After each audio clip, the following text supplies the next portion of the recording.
it right now. We are AT&T. I'm calling you with Cowboys Nation.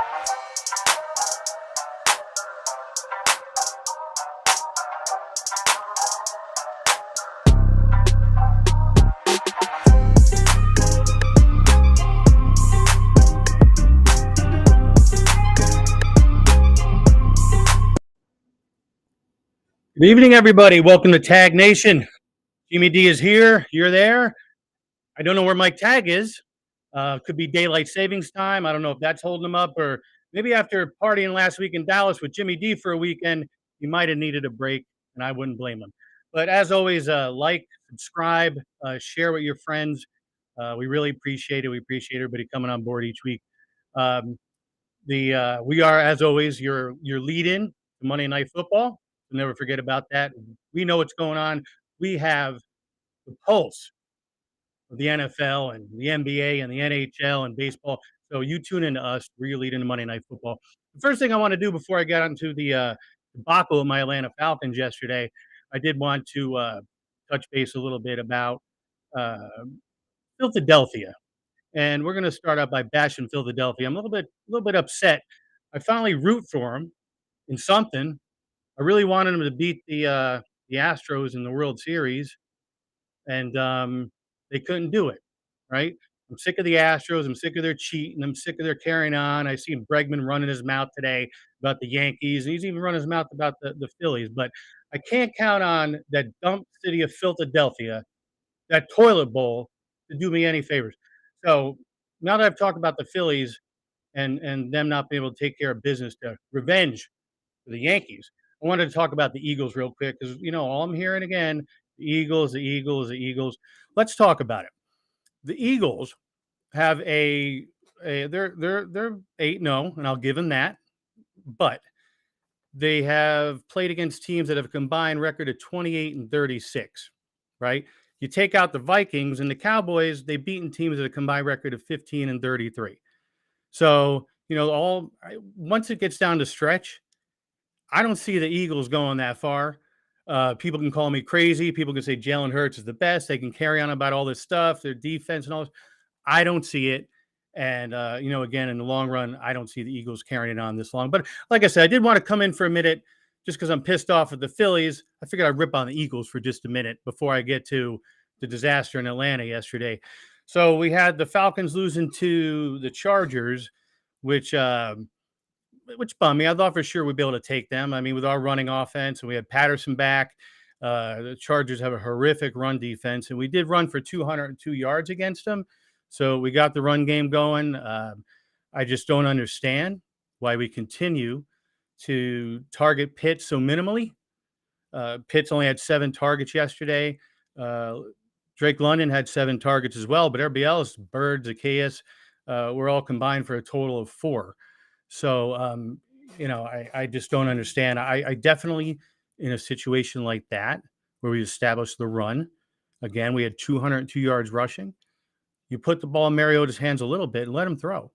I mean, there's no reason. We had no business losing that game yesterday. Herbert did well, 30-43, threw for a touchdown. Mariota, again, they didn't let him throw. I mean, he threw for 140 yards. He rushed for like 40 yards. But again, they should have put the ball in his hands a little more. I know our defensive backfield was banged up yesterday. But again, like we always talk about on this show, it's always the next man up. And, again, my man Younghoe Koo missed a field goal. That could have been a difference, and he's usually money, but I can't blame him for that. No reason we shouldn't have exploited that Chargers defense even more once we established the run. If you're running for 202 yards, there's no reason that Mariota is not throwing for 200 yards or more and hitting Pitts more. And the unfortunate part for us is now everybody's back on Tom Brady's jock because Brady, he had a comeback win yesterday against the Rams. So now all of a sudden, Tom Brady, who's going, he's washed up, he's through, he's finished, and now all of a sudden, Tom Brady is he's the GOAT again. He had a big comeback win against the Rams and this and that. It's one game. I'll give him his credit. Mike Tag and always say that we are the GOAT. And let's see, Mike Tag, what's up, Jimmy D? Sorry I couldn't make the show tonight. I'm at the airport heading to Cali. I agree with you on the Eagles. And yes, the Cowboys will handle that business on the 24th. Prescott back. Absolutely. So, like I was saying, safe travels, Mike. Like I was saying, now all of a sudden, the Buccaneers are back in business again, and Brady's the best thing since sliced bread. And I just, again, I scratch my head. He is the GOAT, but he's obviously under a lot of pressure with stuff at home. He's emaciated. He doesn't look good. Again, I think he looks like a crackhead. I'm sorry to be so forward about it, but he just doesn't look good. And he's in my division, so obviously I'm rooting against him. So thanks for the Rams for not doing us any favors yesterday and taking care of him and holding that lead at the end. But we also had the Carolina Panthers talking about the NFC South. They got rolled yesterday. So that works for me. And hopefully the Saints get beat up by the Ravens tonight. I'd love to see the Ravens actually, get a lead and hold on to it, not choke it up this week. So that's what I'm hoping for, just so we can maybe we'll just battle out with the Buccaneers moving in. I think we play them again in 2 or 3 weeks. We have the Panthers coming up again this week. And I would love to just have it out with one team, let the Panthers and the Saints fall by the wayside, and we'll take care of the Buccaneers ourselves, like we should have last time when Brady got the call, the flag thrown out when it was a clear, beautiful sack, textbook. That's when we saw the money flying out of the pockets of the refs after that game. So how are the Bills fans doing today? I was actually going to hit on that. The AFC East, it's interesting. It's been a long time since the AFC East has been actually competitive. All 4 teams are in it. All 4 teams are over 500. The Patriots are 5-4. The Jets and Miami are 6-3, and the Bills are 6-2. But all I heard was crying yesterday from the Bills fans because I was hanging out with a few of them yesterday. Oh, this and that, what's going on, with Josh Allen, and all of a sudden Josh Allen's holding his arm at the end of the game. Look, man, the Jets took care of their business. The Bills fans can cry all they want. It's a tough division. They thought they were going to run away with it. Keep in mind that last week against the Packers, they're running away with it in the second half. The Bills, it wasn't looking good for them in the second half. They obviously won, but then they carried that low point into New York yesterday, into the Meadowlands, and the Jets took care of their business. So, yeah, Mike, all I had to hear yesterday was all the Bills fans crying about the Bills losing and this and that, and we'll see what happens to Josh Allen because, again, obviously something was wrong, and I don't want anybody to get hurt. I don't root for that sort of thing, but obviously something was up there. But it is nice to see that division competitive again. It's been a very long time. I don't remember the last time that the AFC East had all their teams in legitimate competition. So unlike my division, we're under 500. But you know what? Again, I'll take it because as long as we make the playoffs, I don't care. Just get us into the playoffs, and that's all I care about because that's when anything can happen.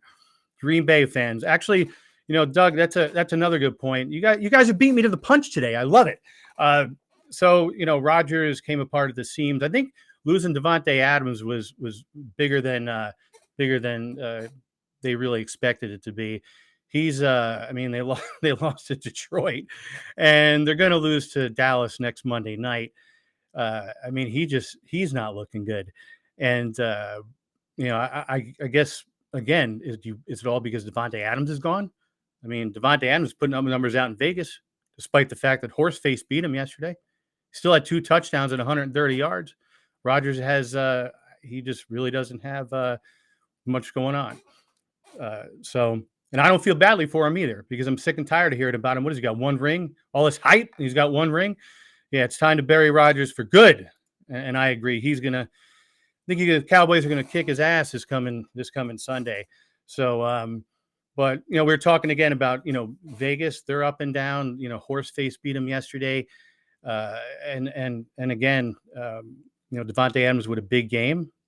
Aaron Rodgers lost as Vegas has gained, but they again a big loss for them that they really should have won. And Doug, yeah, I'll be pissed actually now if we don't beat them by double digits. Yeah, there's no reason you shouldn't beat them by double digits. He's just looking not good. The defense, the Cowboys defense is looking great. And, consider this. the Cowboys took care of business against Chicago last week, and look what happened yesterday. The Dolphins, and I was just talking about the AFC East. The Dolphins only beat the Bears by 3, so that was a tight contest. I mean, Miami almost blew that one. I was kind of surprised. And yeah, Doug, I think you're right. This is the beginning of the end for Rodgers. He's and again, I don't know if it's part of it is he's losing it because of age, or part of it is he doesn't have anybody to throw to. I don't know. Maybe it's probably a combination of both. I don't think he's going through any issues like Brady has going on right now, but yeah, he's definitely on the downswing, and he's just looking not good. So what else did we have yesterday? So we had Seattle winning again. You know, we've been talking about it every week. They definitely got the better end of that trade with with Denver. And hey, they're at 6-3. They're in first place in their division. And again, Geno Smith, you know, a great story. You always like to see somebody like that who is basically completely off the radar, and he's just come back, and he was a never was. I mean, he was a bust in the NFL, and now he's back and he's playing well, and I give him a lot of credit. Fields had a big rushing day for the Bears. Yeah, he did, but still, you know, a team like you know, Miami to have a 35-point spot put on him is crazy. We have Camel Piper. Rodgers is going to go for 350 yards plus and 4 touchdowns in an upset win this Sunday. That's his humble opinion. Man, I don't know. Some of you Cowboys fans might have some disagreement with that, but I'll let you guys do the talking on that one. I don't necessarily agree with that, but we welcome all opinions here. And the 49ers, we know Camel Piper's a big 49ers fan. They're in second place, 4-4, right up there with, and you know, I think they're a game out of their division. So what else do we have? We have the Colts, a complete disaster this year. They were supposed to kill it. You know, they had Matty Ice coming in. They had a running game. Well, Frank Reich is gone. They fired his ass yesterday, and you can't blame him. The team's underachieving, and you know what are you gonna say? I mean, the buck has to stop somewhere. So we have Mike Tagg and Camel Piper going back and forth. You just worry about your crappy Niners, Mike Tagg says, and Camel Piper is just laughing it off. I like everything going on here in the chat room, man. You guys keep it up. This is what I want to see. Tua is a stud. You know what? I said earlier in the season that Tua would be on the bench and Bridgewater would be starting by week 5, and I was right. I was correct. Everybody's got to admit that was for the wrong reasons. I was correct. I don't wish for anybody to get hurt, but you know, that being said, yeah, Tua, when he's healthy, and when he's been healthy this year, he's been playing well. It's just the Dolphins defense. I don't care about, you know, 35 points they gave up to the Bears. That's not good, especially in your division where, you know, you face the Bills again. And I know you beat them last time, but you know, a healthy Josh Allen is gonna put some points up on you. So don't be letting the Bears do that to you. And they stink. I saw that firsthand last week when Dallas rolled them down in Big D. Let's see, Doug. He barely has 350 in the first 8 games. Claudio, the Bills are done. Well, like I said, Claudio, that AFC East is intriguing, man. It's really cool to see something actually happen in that division where anything can happen. I mean, we're barely halfway through the season, and every team's over 500, and every team has a shot. So, hey, I'm all about it. You know, having spent a lot of time in South Florida growing up, and you know, being surrounded by Dolphins fans, still have a lot of friends and family who are Dolphins fans, and it was always fun with the rivalries with the Dolphins and Jets and the Dolphins and Bills, and you know, think about it. For the last 2 decades, it's been all Patriots and nobody else in that division. So it's nice to see some stuff happening again in the AFC East that you know, keeps things going at least through the end of the season. So again, get back to Frank Reich and Can. The Colts got rolled again. That's a complete disgrace to a team that's underachieving. And Frank Reich, you know, somebody had to be the fall guy, and in this case, it's Reich, and I don't blame them for that. So tonight, Ravens and Saints. Like I said, I'm hoping the Ravens can actually take a lead and hold a lead, because I'd love for the Saints to lose for my Falcons. Because what I want to do is just keep some distance, get some distance between us and the Carolina Panthers and the Saints, so we can battle out with the Buccaneers for first place. So Uncle Cheech, we're gonna, you know, Doug, we're gonna get to Uncle Cheech here shortly. Uncle Cheech is the best. We all know that. He's the man. He's my personal investment advisor, if you will. So we're gonna get to Uncle Cheech in just a few minutes. Yeah, Jeff Saturday is the coach now. I think he was I don't know if he was coaching high school football or Pop Warner football, but where did he come from, man? I feel a little old now that he's out there coaching because it feels like just yesterday that he was playing, and makes me feel old. But yeah, I think he was coaching Pop Warner a couple weeks ago, and now all of a sudden he's a head coach of the Colts. So excuse me 1 second. Talking about the AFC East again. Tyreek Hill, what a steal for the Dolphins. Right now, I think Tyreek Hill is the one making the Dolphins more than Tua is at this point. I'm not dogging Tua. You guys know, I've been down on him in the past. I wouldn't say I've dogged him, but Tyreek Hill was a huge addition to that team. And again, props to the Chiefs though, because they're still winning without him. So you can't take that away from them. So we're going to bring on Uncle Cheech here in just a couple minutes. I did want to go over a couple of other things. Actually, we'll bring on Uncle Cheech first, and then we'll go over a couple other things I wanted to go over outside the NFL. And again, any other NFL questions, comments, if you guys want to go off on each other in the chat room, I'll be more than happy to facilitate that. So, Uncle Cheech, I just wanted to let you know, Uncle Cheech, first of all, benvenuto, amigo mio. Some guy the other day who will remain nameless, and he was talking noise about you. He didn't particularly care for your picks. He didn't agree with you on the parlays. He's dogging you. So I was getting a little bit upset. It's a good thing my man Mario was next to me. Brought him in the other room. When the guy came back out, he was singing your praises. So I think he got the message, and he got the message good. Uncle Cheech, how you doing? Good. I had a real bad week. Bad 2 weeks, actually. I didn't have any winners Saturday. It was just so horrible. I had one push. That was your team. Gave 3, got 3. You lost by 3. Dolphins, 1.5 off. Doesn't make any difference. They still lose. But anyhow, worse than that, I went down and watched my Hurricanes play. And I haven't seen a team look that bad since the 60s. The 60s. It was a complete disgrace to the sport. Uncle Cheech, I couldn't believe people were leaving. I was seeing videos of people just leaving in droves in the third quarter. It's sad. Halftime, they're going. The place was electric. 80,000 people there. At the end of the first quarter, you see them gradually getting them walking out the door. It was just terrible. But anyhow, I got real desperate this week. So I had to call. Who said that? Anyhow, I got some picks this week. I got to redeem myself. I went deep into the well. I called my pal, Benny Smaldone. He's a legend. Even Uncle Cheech needs help sometimes. Sometimes. So anyway, my first game is going to be TCU at Texas. I'm going to take the Texas Longhorns -7. They're at home. I like them to cover. All right.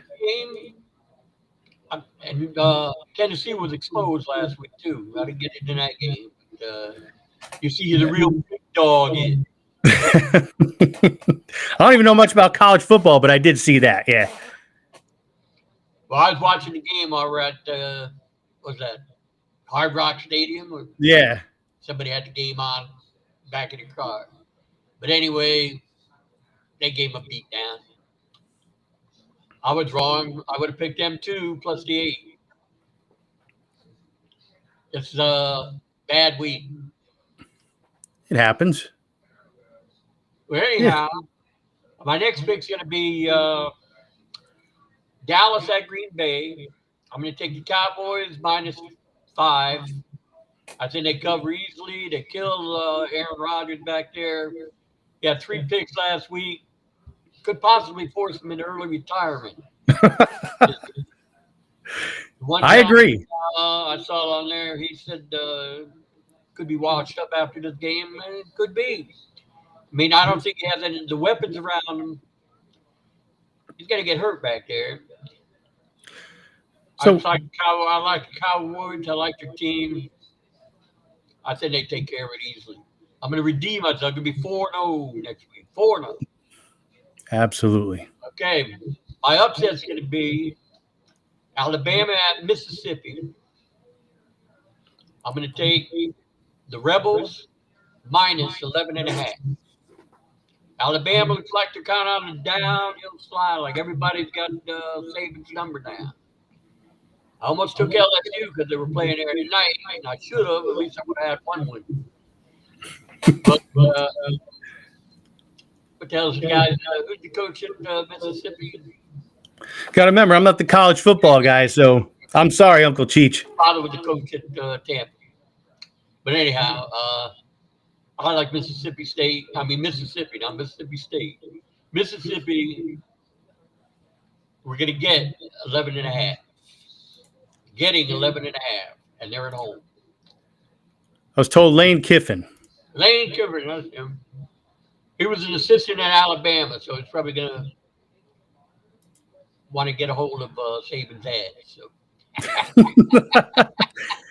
Uncle Cheech, look, man, you're making me money every week, so I don't complain. Overall, I know people ask me, well, you weren't at the show. I told them, I said, you pick one team. If you would have played my locks from the beginning of the year, you'd be at, where did I write it down? You'd be at 77%. absolutely. 77% if you played each lock. I didn't catch this week, but I'm about 77%, which is way above average. It's called dollar cost averaging. Yeah, my lock. It's my lock. Now, this is where I talked to my friend Vinny Smaldone. Cleveland at Miami. I'm going to take Miami -4. Now, I know the Bears ran up 35 on them last week, but Vinny reminded me. And then, sometimes you got to be reminded of things that didn't cross my mind. Didn't investigate deep enough. But Miami, when they're on the road, they give up an average of 30 points when they're on the road, when two is playing. When they're home, they give up an average of 15 points. And they're at home this week, and I expect them to cover against Cleveland. If I didn't call Smaldone, I would have never known this. But that's what he said. He said, you're picking a good team. He said, you just got to look at the ball a little bit deeper into it. You know what I'm saying?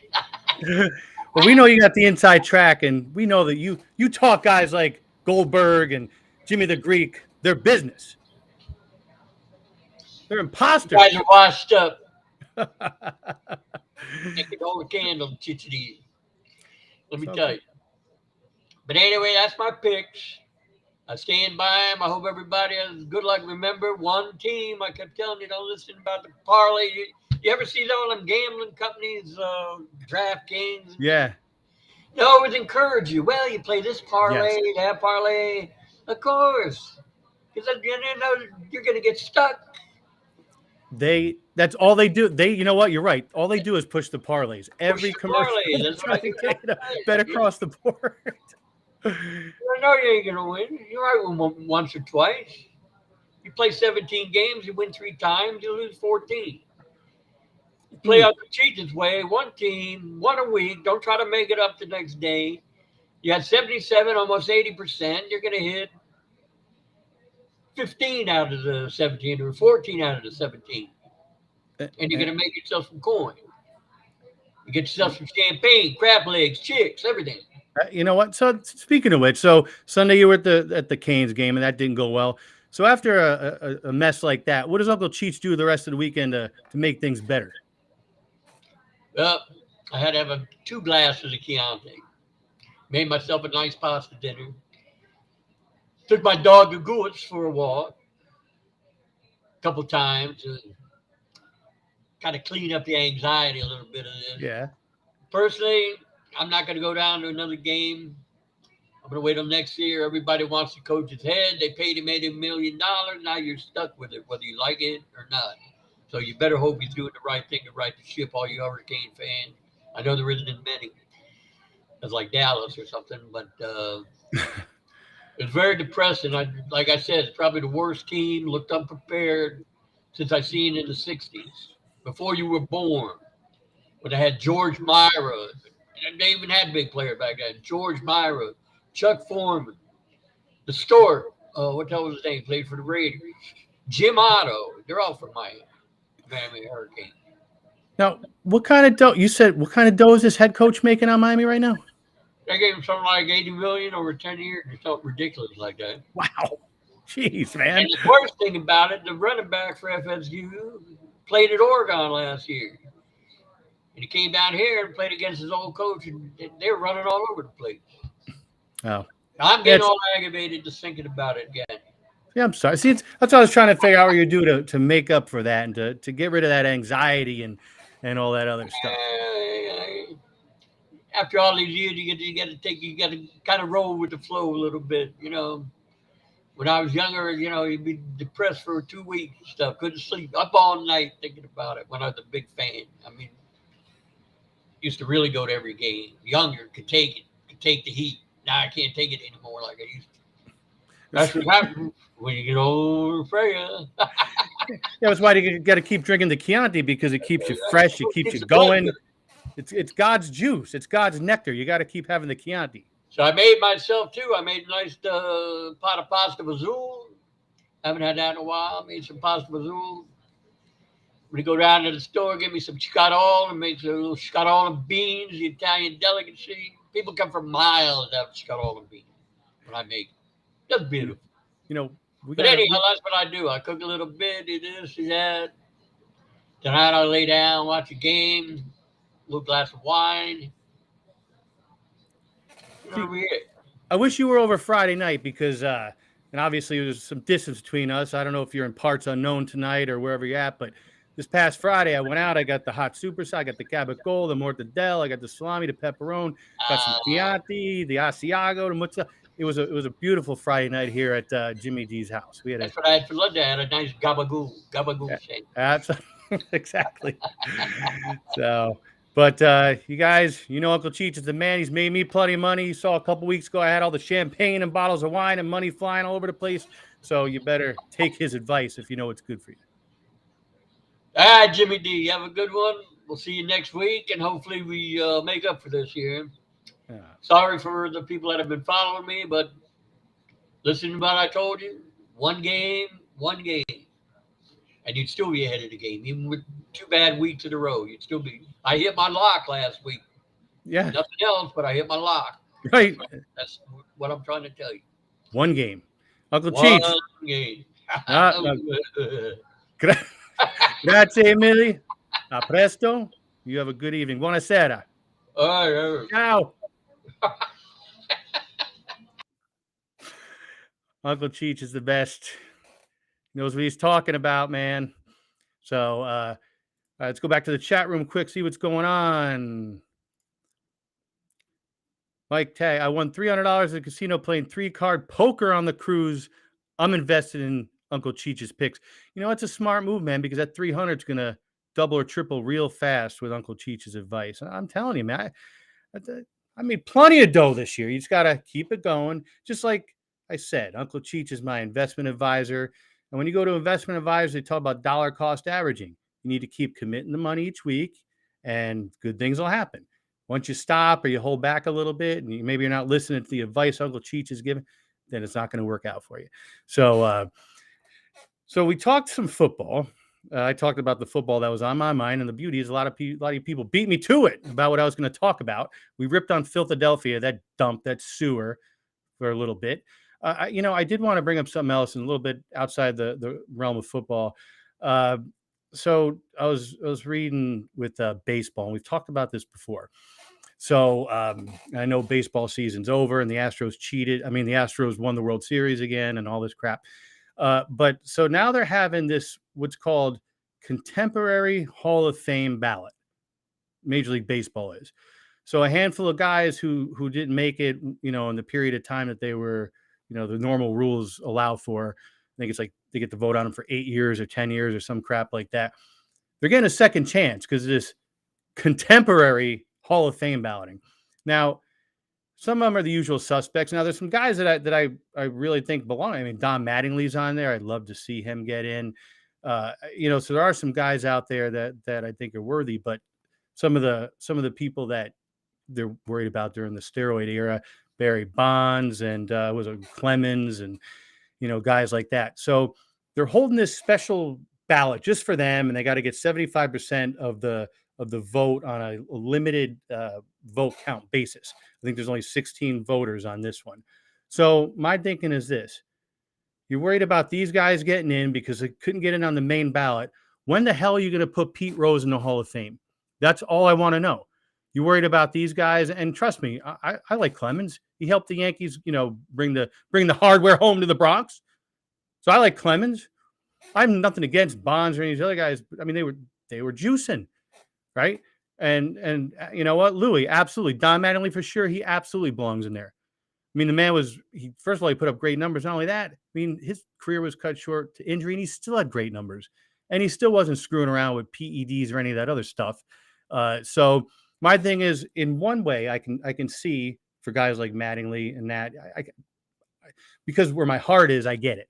But now when we're talking about other guys who are juicing and there's controversy surrounding them, either getting in or not getting into the Hall of Fame, for them to have this alternate ballot kind of pisses me off when Pete Rose isn't in. Each week in football, we talk about Calvin Ridley. I know he's no longer a Falcon, but still, the man got screwed. Betting on his own team, he's out for the season.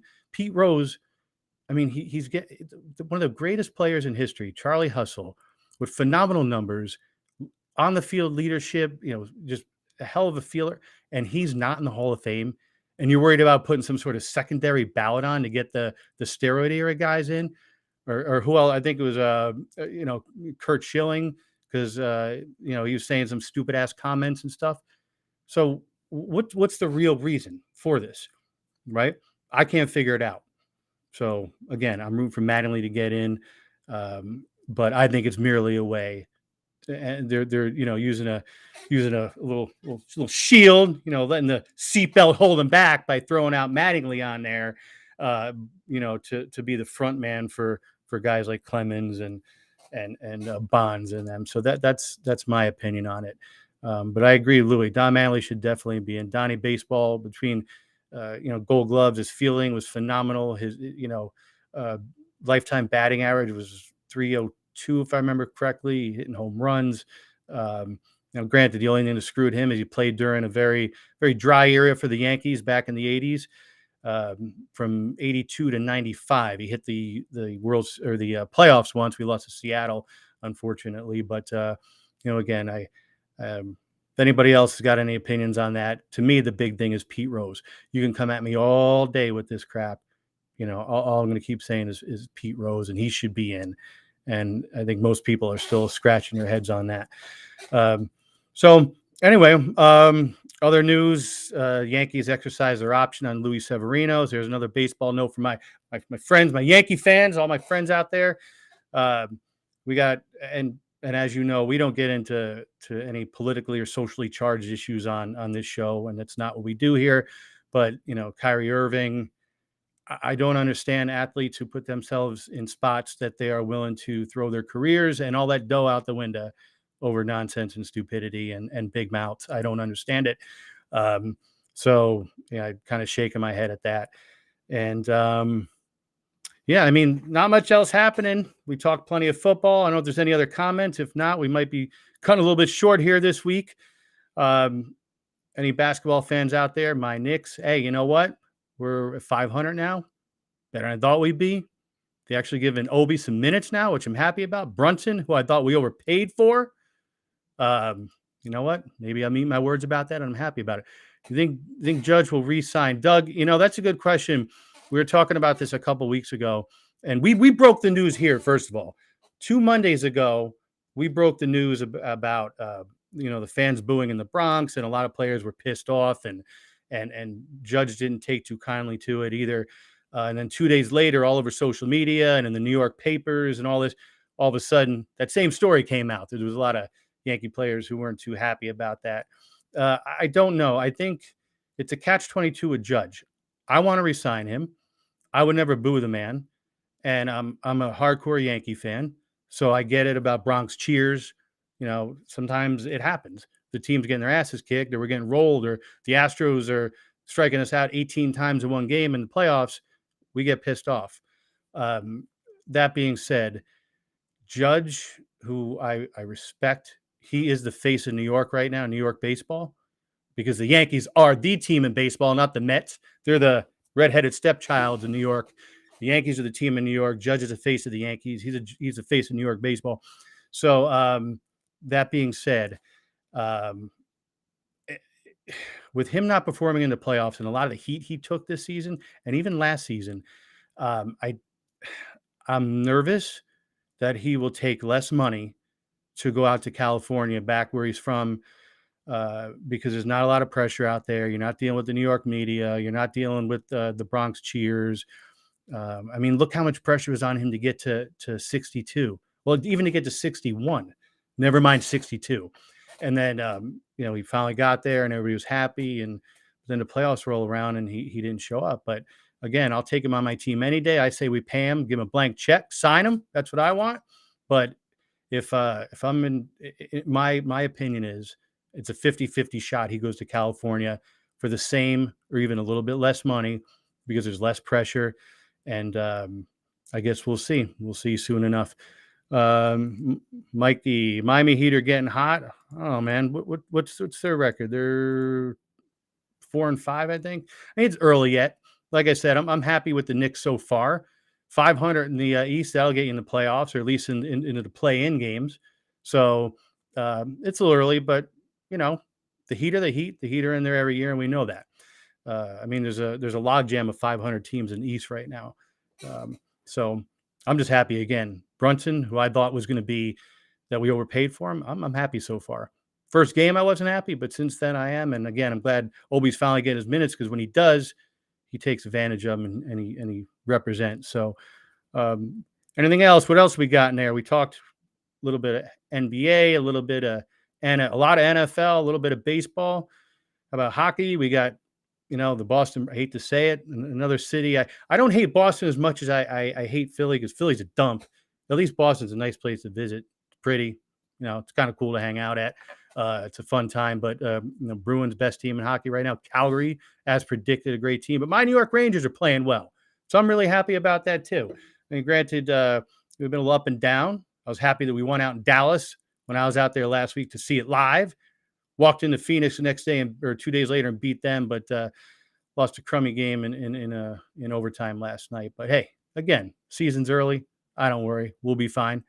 I just want the Devils to start losing because they're playing a little bit better. And Mike Tagg's favorite NHL coach, John Tortorella, is actually doing pretty well in Philadelphia so far for the Flyers. And I hate to say it, because I hope they get their asses kicked, even though I love Torts, because he says what he feels. So anyway, I appreciate everybody joining in. And then unless there's any other comments, we're going to cut short here in a second. We appreciate you tuning in. Again, I think next Monday it should be Mike Tagg and myself back together again, reunited, not for a condensed show, but for a full show together. And as always with Uncle Cheech, who will be 4-0 next week when we get back here. So again, we're your lead into Monday Night Football. You tune in to us every week, 7 p.m. Eastern.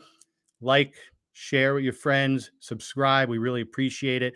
We're going to have another giveaway. I think Mike Tagg said we're going to be doing that at 1,500 subscribers, I think, and we're getting close to that. So, again, we really appreciate you tuning in. Have a great week.